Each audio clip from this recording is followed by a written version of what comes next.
But when I said Michael, you probably forgot it. You said, "I love that. Yeah. It's such a great name. You worn it well." But when I said Michael, you probably forgot that you said, "I'd love that. Yeah, it's such a great name. You wore it well." Bill Gaither, a beloved gospel music legend and influential figure, found himself in the middle of a shocking and unforgettable moment today. The courtroom, usually filled with the hum of legal jargon and calm deliberation, suddenly grew tense as the judge prepared to deliver the sentence. As Gaither stood there, his face a mix of anticipation and dread, no one could have predicted what was about to unfold. The words that followed seemed to freeze the air, heavy with the gravity of what was being said. In an instant, his expression changed from shock to something far more alarming. Before anyone could fully process the situation, Bill Gaither collapsed right there in the center of the courtroom as his legs gave way beneath him. What could have caused such a visceral reaction? Was it the weight of the sentence itself or something more personal? The room fell into stunned silence as people rushed to his side, the situation unfolding faster than anyone would have expected. This unexpected turn of events has everyone questioning the true story behind Gaither's collapse and the harsh reality he now faces. The news about Bill Gaither's legal troubles hit the gospel music world like a lightning bolt. For years, he was known as a man of faith, a leader in Christian music, someone who brought people together through powerful songs and messages of hope. But now his name is making headlines for all the wrong reasons. Instead of standing on stage with a mic in his hand, he's standing in a courtroom facing serious accusations that could change his life forever. So, what's he being accused of? Well, the list is long, and the details are messy. Prosecutors claim that for years, Gaither was involved in financial fraud, embezzlement, and tax evasion. They say that the money fans donated to his ministry, money that was supposed to go toward helping others, spreading faith, and supporting Christian outreach programs, was actually going straight into his personal bank account. According to the allegations, he used those funds to live a life of luxury, buying expensive properties, taking extravagant trips, and even making shady business deals behind the scenes. And that's not all. Former employees and even some close friends have come forward, saying they saw things that didn't add up. Some reported that money was constantly disappearing, while others claimed they were pressured to stay quiet when they started asking questions. One insider even said, "We knew something wasn't right, but no one wanted to believe it." How could someone like Bill Gaither, someone we all looked up to, be involved in something so dishonest? The case took an even wilder turn when investigators found offshore accounts linked to Gaither's name. Now, if you don't know what that means, offshore accounts are basically hidden bank accounts in other countries where people store money to avoid paying taxes or to keep certain transactions secret. Prosecutors say this proves that Gaither was intentionally hiding money from the government and from his own followers. His legal team, of course, is denying everything. They say the whole thing is a misunderstanding, that the money was being used for legitimate ministry work, and that the offshore accounts were set up for international projects. But the prosecutors aren't buying it. They claim there's too much evidence, too many missing funds, and too many people speaking out for this to be just a mix-up. And then, the most shocking moment of all happened right in the middle of the courtroom. As the judge prepared to announce his sentence, Gaither suddenly collapsed. Some say it was from the stress of the trial, while others think it was a last-ditch effort to delay the inevitable. Either way, paramedics rushed in, cameras were flashing, and for a few minutes, no one knew what was going to happen next. Now, the big question is, what happens next? Will Gaither be sentenced to years in prison, or will he somehow walk away with just a slap on the wrist? His most loyal fans still believe in him, saying he is being unfairly targeted and that God will clear his name. But others feel deeply betrayed, wondering how someone they trusted could let them down like this. One thing is certain, Bill Gaither's career will never be the same again. Whether he's guilty or innocent, this scandal has already left a stain on his legacy that won't be forgotten anytime soon. Bill Gaither sat in the courtroom, his hands clasped tightly together, his eyes locked on the wooden table in front of him. He could feel the weight of the moment pressing down on him, heavier than anything he had ever carried before. This was not the stage where he had spent decades performing. This was not a place where music and faith could ease the tension. This was real. Real, unforgiving, cold, and irreversible. The air in the room was thick with anticipation, an unbearable silence filling the space as the judge shuffled through the papers in front of him. The sound of his movements was almost deafening in contrast to the stillness of the crowd. Bill could sense the eyes on him, the mixture of emotions swelling through the room, disbelief, sadness, anger, and, from some, satisfaction. His mind raced back to the life he had built, the songs that had touched millions, the concerts that had filled stadiums with people singing in harmony, the messages of faith and hope that had defined his career. How had it come to this?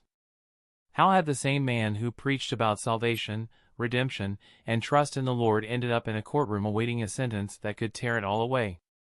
His wife, Gloria, sat just a few feet away, her face unreadable but her posture rigid. He knew she was praying. She had always been his rock, the steady presence beside him. But even she could not control what was about to happen. He wanted to reach for her hand, to say something, anything, that would reassure her. But the words wouldn't come. The murmurs in the courtroom had stopped. The judge cleared his throat, signaling that the verdict was moments away. Bill inhaled sharply, steadying himself, though he wasn't sure if he was ready. Was anyone ever truly ready for a moment like this? The courtroom had become a cage, trapping him in an unthinkable reality. The bright lights and roaring applause of his past performances seemed like a distant memory, now replaced by the cold, clinical atmosphere of a trial that had turned his life upside down. His thoughts briefly drifted to his fans, those who had stood by him for decades. Were they still out there? Were they watching this unfold? Were they waiting to defend him, or had they already turned away? The idea of letting them down hurt more than anything else. The media had had a field day with this case. Headlines had plastered his name everywhere, each one more sensational than the last. Every detail of his life had been dissected, analyzed, and judged by strangers who had never met him, never spoken to him, never known his heart. The whispers of betrayal, the accusations, the shock that had rippled through the gospel community, it had all felt surreal at first. But now, sitting here, staring at the judge, feeling the tension rise with each passing second, there was no escaping the truth of his reality.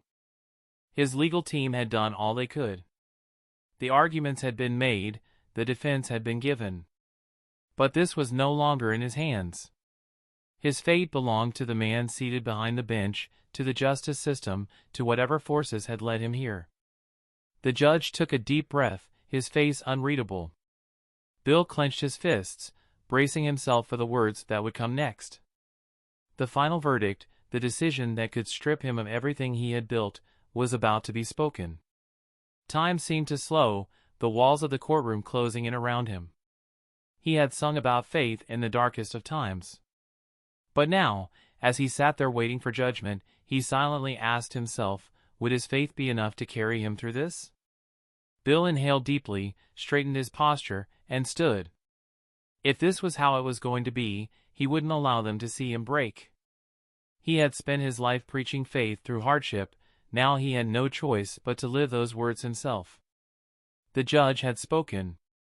The world was watching. The gospel community would never be the same. Well, in your song, I didn't see any redemption. All I saw was a chance to get a laugh from the audience, and to me, it was a cheap laugh. How would you have felt, the voice continued, steady yet firm, if you had been the parents of a homosexual child? A son who came to you that day and said he was gay? A daughter who told you she was a lesbian? How would you have felt if someone stood on a Christian stage and made fun of them? Bill took a breath. I would have felt very good about it. The response lingered in the air, heavy and unmoving. You offer no grace. No redemption to them, the voice pressed on. If you're serious about this subject, why don't you go to school, study theology, see how Scripture deals with it? Study philosophy, psychology. Address the subject seriously if you feel God is telling you to, but don't do it in a way that would be hurtful. Silence. The moment the judge's gavel struck, sending its final echoing crack through the courtroom, the reality of the situation finally sank in for everyone present. Bill Gaither, an icon of gospel music, a man who had built an empire on faith, family, and the power of music, was now a convicted man. The words of the verdict still hung in the air like a fog that refused to lift, heavy and suffocating. But while the courtroom held a stunned silence, the world outside was anything but quiet. The first reaction came from the people closest to him, his family. Gloria Gaither, his wife and lifelong partner in both music and faith, sat frozen in place, her hands clenched so tightly in her lap that her knuckles turned white. She had been holding on to hope until the very last second, believing that somehow, someway, things wouldn't come to this.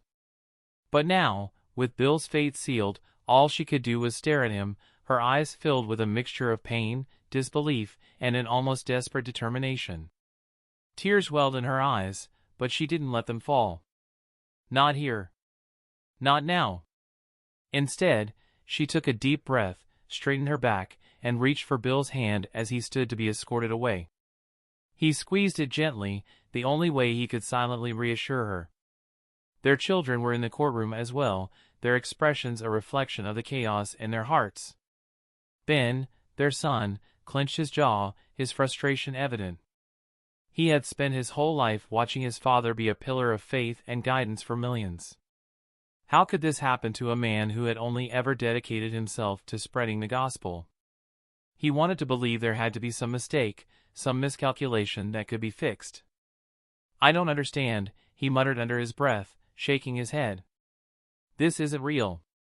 His sister Suzanne sat quietly beside him, her hands folded in her lap, her gaze locked on their father. Unlike Ben, she didn't speak, but her silence spoke volumes. She had seen the way the media had turned on her father in recent months, watched the storm of accusations swirl around their family like vultures circling their prey. She had always known that fame came with its challenges, but never in her worst nightmares had she imagined this. "I don't think you can do major surgery on a public stage," the voice continued. "And some of these issues, these are major, serious issues." A pause. "So if you're going to do major, serious surgery on a public stage, you better make sure that you can cut the patient totally open, get out all the..." The words trailed off, but their meaning remained. Some wounds could not be so easily stitched back together. Toxic poisons and everything. Sew him back up. Just don't open them up and say, "Okay, preachers, you take care of this mess that I've just made."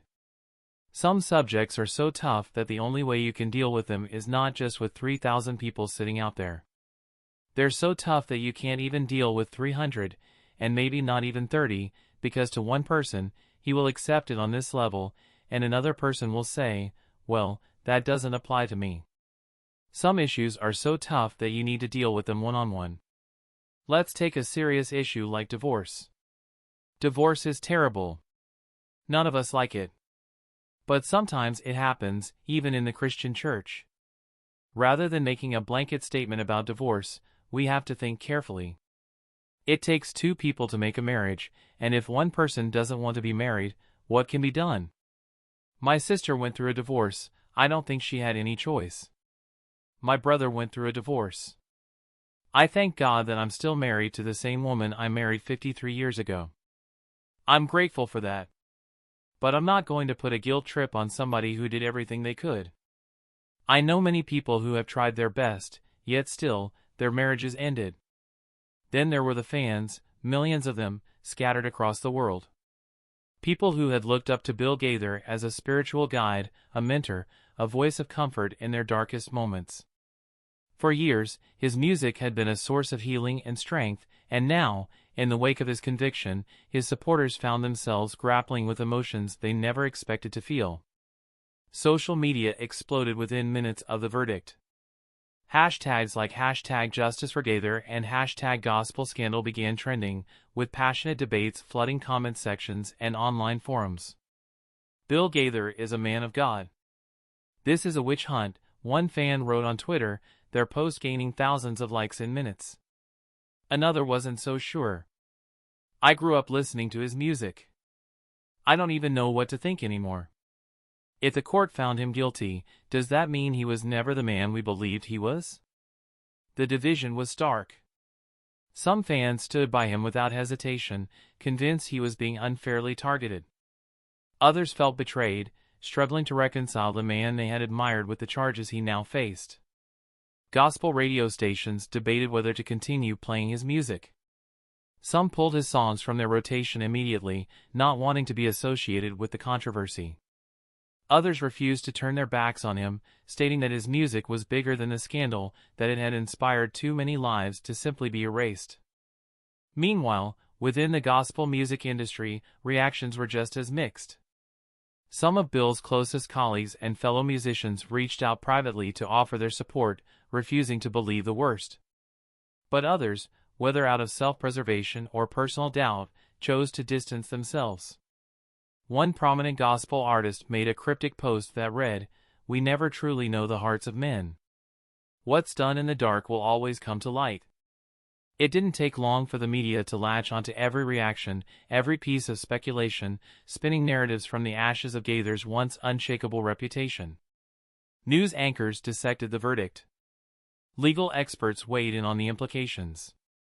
Online sleuths dug into every aspect of his career, his finances, his personal life, anything that could add fuel to the fire. Even within his own circle, the fallout had begun. Some longtime members of the Gaither Vocal Band, artists who had shared the stage with him for years, found themselves facing uncomfortable questions. Were they going to continue supporting him? Did they know anything before all of this came to light? One former band member, speaking anonymously, told a journalist, "Bill was always the leader, always the one guiding the group. I never questioned him. But looking back, maybe I should have." The weight of those words sent shockwaves through the community. As Bill sat in the holding cell, waiting for the next steps in the process, he knew his world had changed forever. He had spent his life lifting people up through faith and music. But now, as he stared at the cold gray walls around him, he realized that faith alone wouldn't be enough to fix this. The trust of his fans had been shaken. His family was hurting. And the gospel world would never be the same.